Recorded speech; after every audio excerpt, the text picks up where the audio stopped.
So, what is a genius? I think at various times in each of our lives we've thought, am I a genius? Could I be a genius some way or other? But what is a genius? Now, why do I think Franz Ruppert's a genius? It's because he has distilled a massive amount of science. As we move that into space, as we become aware of the difficulties of being a human being, neurobiology, anatomy, physiological stuff, all these things are very complicated. And what makes Franz's work astonishing is that it's all brought down to a very, very, very simple method, which is, what do you want? He doesn't sit here with this work and say, here's the answer.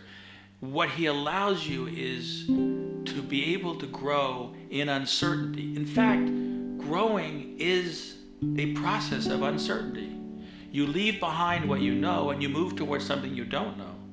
Evolution is, by definition, uncertain. But I can't help but go back to Galileo, when there were 1,000 explanations for why the stars did what they did and the moon what they did. There were thousands of explanations. And then one day, with some help, Galileo didn't do it on his own. He went, well, the Earth is circling the sun and the moon is circling the Earth and the universe is huge. And it all became very simple.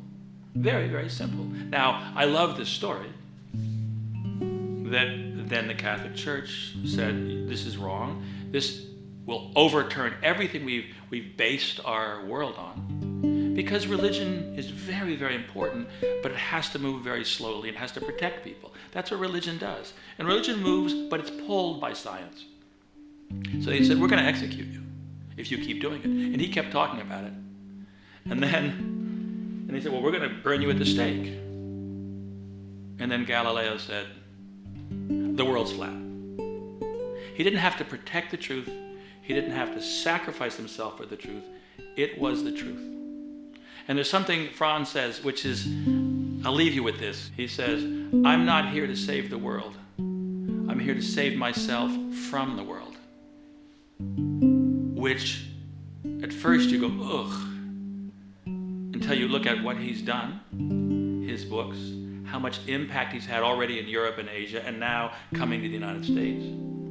What he's done, and how that very radical thought brings it back to you. You're not here to save the world. You're not here to save the family. You're here to save yourself from all the things that are bewildering. That's enough of a task. And if you can do that, then maybe you can do things that you really want to do. And what I've been finding in this work is that what you really want to do is good. Even if you've done terrible things. And I've done some not so great things in my life. But you can move towards doing some really good things, and boy, does that feel good. So, UCLA, August 16th through 18th, you are very welcome to come.